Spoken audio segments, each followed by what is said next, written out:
Saint-Esprit. Amen. Le bien de mon Père, bonjour. Bienvenue à cette nouvelle semaine de méditation. Bienvenue en ce jour où nous commençons une nouvelle journée de relation, de méditation avec l'Éternel des armées. Nous allons commencer la lecture du prophète Malachie au chapitre 3, les versets 1 à 4, dans lequel Malachie dit que Élie, le prophète, va venir. Le prophète va venir, va être envoyé au peuple juif, au peuple d'Israël, avant que le jour du Seigneur ne vienne. Eh bien, mon Père, c'est ce que nous allons voir dans l'Évangile, je crois, dans Matthieu chapitre 10, où Jésus va dire de Jean-Baptiste, je vous le dis, Élie est déjà venu et vous ne l'avez pas reconnu. Élie était Jean le Baptiste, celui qui a passé tout son temps à planir le chemin du Seigneur, à préparer les cœurs, à accueillir Dieu qui venait au milieu de son peuple. Ensuite, nous allons continuer ce matin l'évangile de Jésus-Christ selon Saint Luc au chapitre 1, les versets 57 à 66.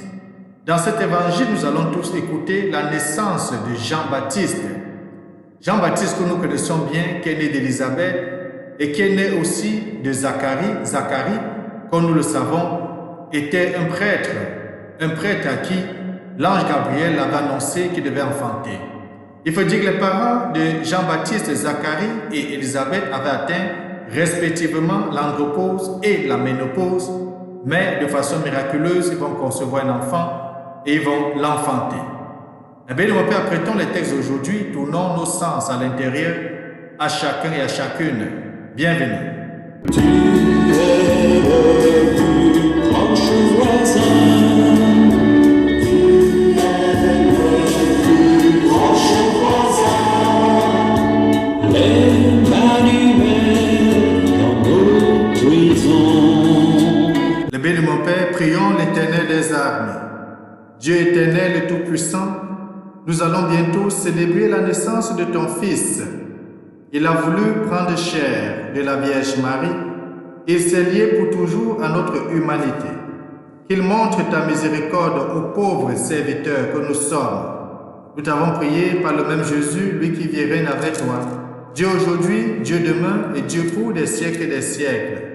Amen. Nous pouvons, à présent, bien mon Père, ouvrir nos Bibles au livre de Malachie au chapitre 3, de lire les versets 1 à 24.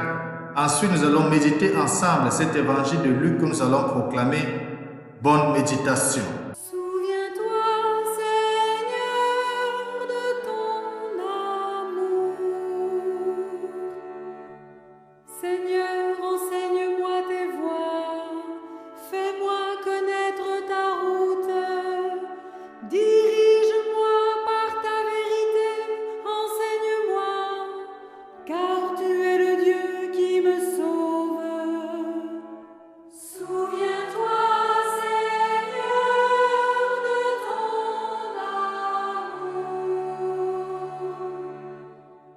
Rappelle-toi, Seigneur, ta tendresse, ton amour qui est de toujours. Oublie les révoltes, les péchés de ma jeunesse. Dans ton amour, ne m'oublie pas. Souviens-toi, Seigneur, de ton amour. Alléluia, Alléluia, Alléluia,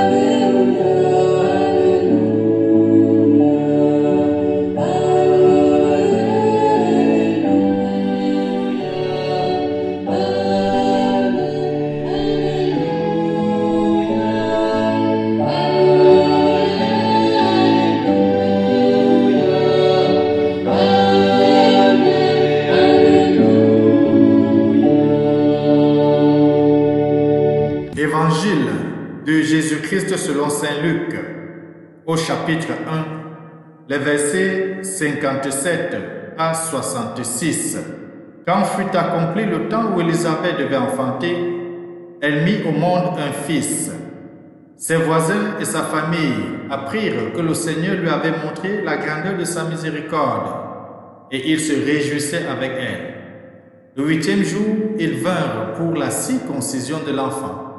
Ils voulaient l'appeler Zacharie du nom de son père, mais sa mère prit la parole et déclara, « Non, il s'appellera Jean. » On lui dit, « Personne dans la famille ne porte ce nom-là. » On demandait par signe au père comment il voulait l'appeler. Il se fit donner une tablette sur laquelle il écrivit Jean et son nom. Et tout le monde en fut étonné. À l'instant même, sa bouche s'ouvrit, sa langue se délia. Il parlait et il bénissait Dieu. La crainte saisit alors tous les gens du voisinage et dans toute la région montagneuse de Judée, on racontait tous ces événements. Tous ceux qui les apprenaient les conservaient dans leur cœur et disaient, que sera donc cet enfant? En effet, la main du Seigneur était avec lui. Acclamons la parole de Dieu. Louange à toi, Seigneur Jésus-Christ. Eh bien, mon Père, nous venons là de voir la naissance de Jean-Baptiste. Jean-Baptiste, que vous le savez très bien, que j'ai l'habitude de dire que c'est l'un de mes saints préférés, si ce n'est le saint que j'aime beaucoup admirer et voir sa vie. Dans ce que nous venons d'écouter, il ne s'agit pas de l'annonciation de la naissance de Jean-Baptiste, il s'agit de la naissance proprement dite de Jean le Baptiste. Celui qui sera au bord du Jourdain, celui qui va crier très fort et qui va annoncer un nouveau règne qui s'en vient et il va aplanir le chemin du Seigneur. Cela est fondamental parce que dans la première lecture, nous avons certainement lu comment le prophète Malachie disait qu'avant que vienne le jour du Seigneur, avant que le Seigneur n'arrive au monde, avant qu'il ne commence son ministère public, il doit avoir un prophète qui s'appelle Élie. Et ce prophète sera donc chargé, en d'autres termes, de préparer le chemin, de nettoyer la route. Ce prophète, nous l'avons vu dans les évangiles, il s'agit bien de celui qui vient de naître, Jean le Baptiste, qui le long du désert va donc annoncer la repentance, annoncer la conversion. Et l'évangile va nous dire que plusieurs personnes, la foule quittait de loin pour venir se convertir, pour venir l'écouter et recevaient le baptême comme signe de la conversion. D'ailleurs, Jésus-Christ lui-même va aller rencontrer Jean le Baptiste et va porter lui-même le baptême d'eau que Jean va conférer. Et pendant le baptême, nous le savons bien, le ciel va s'ouvrir, une voix va sortir, on va entendre une voix qui va dire « Celui-ci est mon fils bien-aimé, écoutez-le ». La bien de mon Père, dans l'Évangile, il y a quelque chose d'intéressant. Nous voyons que le père de Jean-Baptiste Zacharie était muet. Rappelons-nous que lorsque l'ange Gabriel était venu l'annoncer, lorsqu'il était en train de faire des offrandes dans le sanctuaire, que Élisabeth sera enceinte et qu'il va enfanter un enfant, rappelons-nous, Zacharie a douté. Et la question de Zacharie alors c'est de savoir quelles sont les preuves que ce que tu dis est vrai. Est-ce que je peux avoir une preuve? Et la seule preuve que l'ange lui avait dit, c'est que comme tu doutes, alors tu resteras muet. Tu resteras muet jusqu'à la naissance de l'enfant. Et c'est ce qui se passe donc aujourd'hui que Jean-Baptiste est né. La langue de son père, Zacharie, est déliée et il peut enfin parler.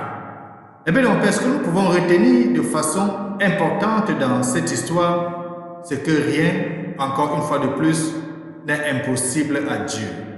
Rien n'est impossible à Dieu parce que dans la fin de l'évangile, on dit bien que la main du Seigneur était avec cet enfant-là. La main du Seigneur était avec lui parce que tout ce qui est autour de la naissance de Jean-Baptiste semble être miraculeux.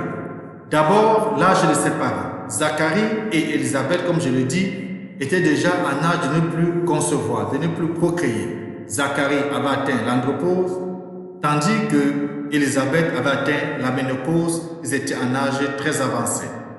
Deuxième chose qui serait importante, c'est que Zacharie devient muet. Muet pendant toute la grossesse de Jean-Baptiste et puis va parler seulement à la fin. Troisième chose importante, c'est de voir le nom qui est donné. Généralement, le nom était le nom des parents. Mais au lieu de dire Zacharie, qui est le nom du père, on dit plutôt c'est Jean, ce qui va donc étonner tout le voisinage. Eh bien, mon Père, aujourd'hui de façon spéciale, pouvons-nous toujours avoir confiance en Dieu dans toutes les circonstances de notre vie. Ne pas douter de l'enseignement que Dieu nous donne, ne pas donner des messagers que Dieu nous envoie. De plusieurs manières, le premier messager que Dieu peut nous envoyer, c'est dans sa parole. l'interprétation de sa parole, l'écoute de sa parole, la mise en application de sa parole. Et surtout, de façon spéciale aujourd'hui, est-ce que nous pouvons regarder Jean-Baptiste de façon spéciale aussi et de solliciter auprès de Jean-Baptiste l'intercession pour qu'il soit celui qui nettoie notre chemin dans tout ce que nous allons entreprendre, préparer même notre foi. Et il me semble d'ailleurs que Jean-Baptiste est le saint patron des catéchistes, ceux qui sont censés transmettre la doctrine, qui sont censés enseigner la foi, initier ceux qui veulent suivre un cheminement de foi. Que Dieu Tout-Puissant nous aide aujourd'hui, qu'il nous bénisse et nous garde, lui qui est Père, Fils et Saint-Esprit. Amen. Bonne journée.